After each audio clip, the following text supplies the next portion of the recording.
You mentioned psychokinetic, right? Yeah.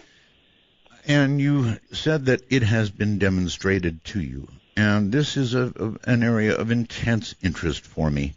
To be able to see anything moved with mental power would astound me, and I would immediately begin practicing, trying to do it myself. What is it that you have actually seen with your own eyes? Well, I've seen a number of different things. We can start with some of the cases that I've had. Sure. There have been physical movements of objects where there was no obvious physical source. So in a couple of the ghost cases, for example, there's a restaurant out in east of San Francisco called the Banta Inn, and my first visits there in the 1980s, they had supposedly a ghost there who had been moving stuff around for people for some time after he died in the late 60s.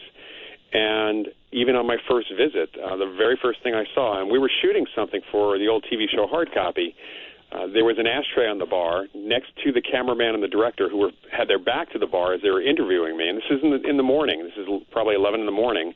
And the ashtray popped up into the air in full view of me and the bartender and the production assistant at the other end of the bar. They were at the other end of the bar.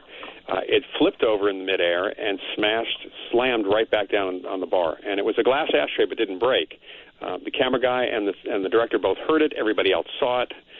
That was a pretty impressive thing, and that hadn't even been the first thing that I'd seen happen. So that's a good example. At that place, we also had a chandelier just start swinging and then stop literally without momentum, just stop short when we had a medium with us who was talking to the ghost ostensibly, and he stopped it for her.